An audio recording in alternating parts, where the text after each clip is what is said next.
এটা ঝড়, typhoon, hurricane সবকিছুকে ছাপিয়ে গেছে শামীম হোসেন পাটোয়ারির ব্যাটিং। শামীম পাটোয়ারি আজকে যেভাবে ব্যাট করেছে, শেষ 2 ওভারে সিলেট টাইটান্সের বিপক্ষে ঢাকা ক্যাপিটালসের জয়ের প্রয়োজন ছিল 45 রানস। শামীম পাটোয়ারি লক্ষ্য পূরণের জন্য শেষ বল পর্যন্ত লড়েছেন। লাস্ট বলটা অসাধারণ ভাবে তাকে ঠেকিয়ে দিয়েছে মোহাম্মদ আমির। ছক্কা হলে সেই ম্যাচ সুপার ওভারে চলে যেত।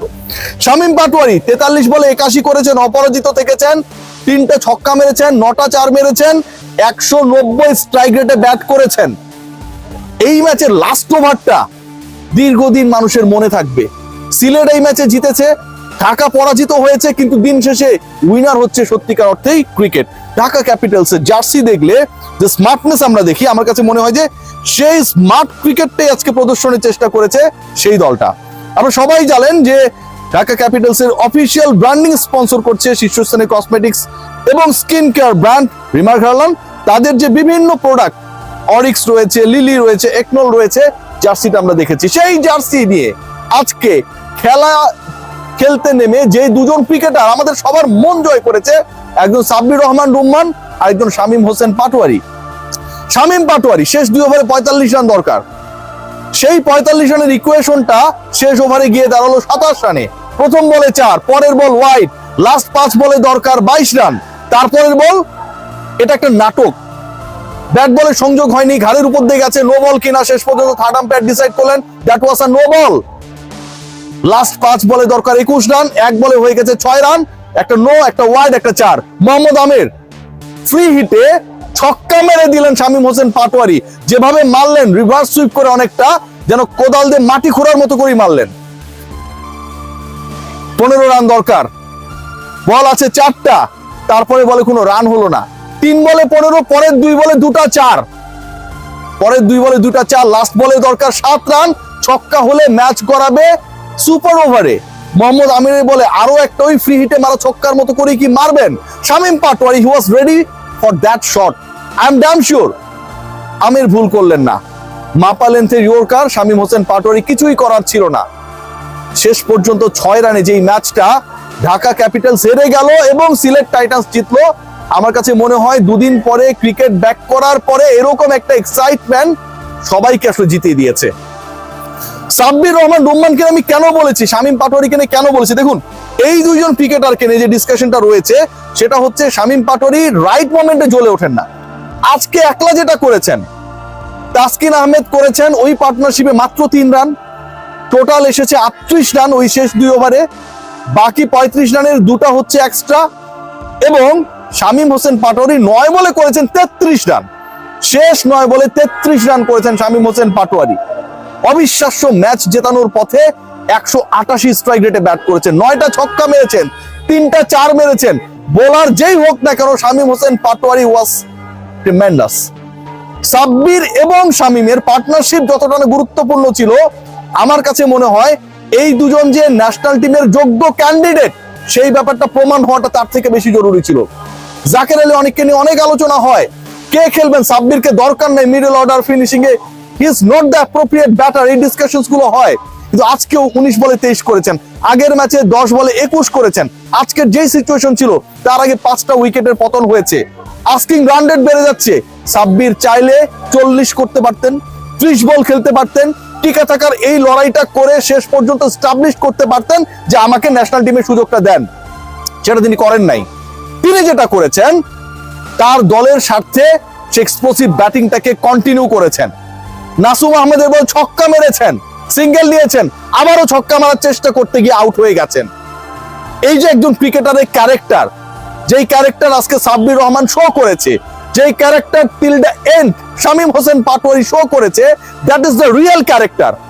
বল নষ্ট না করে আস্কিং রেটের সাথে পাল্লা দিয়ে অবিশ্বাস্য চেজে নেতৃত্ব দেওয়ার চেষ্টা করেছেন এই দুই ক্রিকেটার। আজকের এই ম্যাচ পরাজয়ের ক্ষেত্রে ঢাকা হারলো কেন সেই ডিসকাশন যদি করতে হয়, আমি যতটুকু প্রেজ করব সিলেট টাইটান্সের, তার থেকে বেশি প্রেজ আমার কাছে মনে হয় ডিজার্ভ করে ঢাকা ক্যাপিটালসের স্পেশালি ক্যাপ্টেন মিঠুন।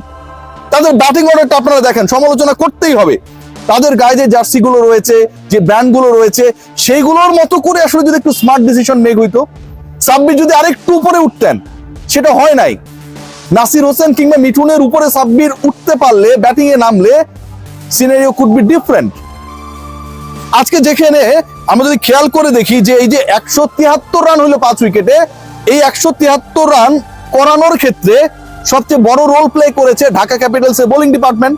তাসকিন আহমেদ অনেক এক্সপেন্সিভ ছিলেন, 4 ওভার বল করেছেন, 46 রান দিয়েছেন। সালমান মির্জা 4 ওভারে 46 দিয়েছেন, তাসকিনের সমান।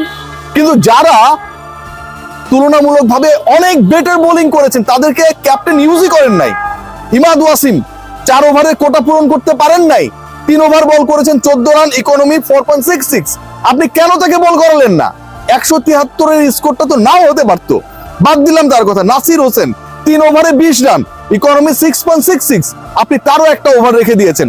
সাইফ হাসান 2 ওভারে 13 রান, একটা উইকেট নিয়েছেন, ইকোনমি 6.5।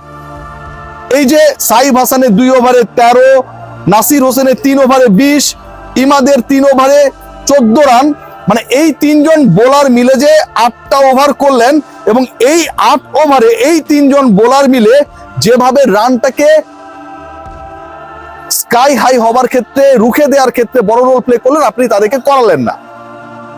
এই রোলটা ছিল ডেফিনেটলি ক্যাপ্টেনের। ব্যাট হাতে তিনি ফ্লপ হয়েছেন। ব্যাটিং ডিপার্টমেন্টে যখন যাকে নামানো হয়েছে সেটা আমার কাছে ব্যক্তিগতভাবে প্রশ্নবিদ্ধ মনে হয়েছে। এবং বোলিং চেঞ্জেস গুলো খেয়াল করে দেখেন, spin was working that time, সেটাকে কাজে লাগাতে ব্যর্থ হয়েছেন মোহাম্মদ মিঠুন। রেজাল্ট কি হলো? অন্তত আজকের এই ম্যাচে ঢাকার এগেইনস্টে সিলেট টাইটান্স 15 থেকে 20 রান বেশি করেছে, এবং শেষ পর্যন্ত সিলেটের এগেইনস্টে এই ম্যাচটা ঢাকা হেরেছে মাত্র 6 রানে। বোলিং চেঞ্জেস গুলো যদি আরেকটু বুদ্ধি সম্পন্ন হতো, আরেকটু মেধা সম্পন্ন হতো, ব্যাটিং ডিপার্টমেন্টের অর্ডারটা যদি আরেকটু ডিফারেন্ট হতো, it could be a very different match. আজকে যিনি 188 স্ট্রাইক রেটে ব্যাট করলেন, শামীম পাটোয়ারি 80+ রানে ইনিংসটা খেললেন, শেষ 2 ওভারে 45 রানের সমীকরণ মিলাতে গিয়ে 39 করে ফেললেন, একলাই অনেকটা। সেই শামীম হোসেন পাটোয়ারি হয়তো আজকে উইনিং টিমে থাকতে পারতেন। সাব্বির রহমান যেই প্রেসারে পড়ে ওই ওভারে 8 রান তোলার পরে আবারও ছক্কা মারতে গেলেন নাসুম আহমেদকে, সাকসেসফুল বোলার, হয়তো তিনি ওই শটটা না খেলতেও পারতেন। আস্কিং রান রেট তখন প্রতি ওভারে 12 ভাই, কিচ্ছু করার নাই, you have to play that shot. So overall ঢাকার এই পরাজয়টা আমার কাছে মনে হয় সবচেয়ে বড় দায়ের জায়গা, যেটা ক্যাপ্টেন্সির জায়গায় একটা বড় রোল ছিল, এবং একই সাথে ব্যাটিং অর্ডারটা আমার কাছে কোনোভাবে অ্যাকসেপ্টেবল মনে হয় নাই। এই ব্যাটিং অর্ডারে যদি একটু শাফল করা হতো, নাসিরের জায়গায় যদি, অথবা মোহাম্মদ মিঠুনের জায়গায় যদি, যেই দুজন ব্যাট করেছেন হাইয়েস্ট এবং সেকেন্ড হাইয়েস্ট রান করেছেন 23 এবং 81, শামীম এবং সাব্বির, এদেরকে ওই জায়গায় খেলানো হতো, it could be a different ball game. এবং সেই জিনিসটা হয়নি দেখে আজকে ঢাকা পরাজিত। তারপর এটা অনেক এক্সাইটিং একটা ম্যাচ ছিল, অসাধারণ একটা ম্যাচ ছিল। বিপিএল অলমোস্ট যেখানটায় অনেক ধরনের আলোচনা, বিতর্ক, সমালোচনার মধ্যে দিয়ে যাচ্ছিল, মাঝখানে ব্রেক এসেছে, সবকিছুকে পাশ কাটিয়ে এরকম একটা এক্সাইটিং ক্রিকেট আজকে বাংলাদেশের দর্শকরা দেখতে পেয়েছে। যারা মাঠে এসে দেখেছে, যে টেলিভিশন স্ক্রিনে দেখেছে, both of those spectators আমার কাছে মনে হয় they enjoyed the cricket, especially the batting display by Shamim Hossain Patwari, strike rate 188। সবাই ভালো থাকবেন, টেক গ্রেট কেয়ার।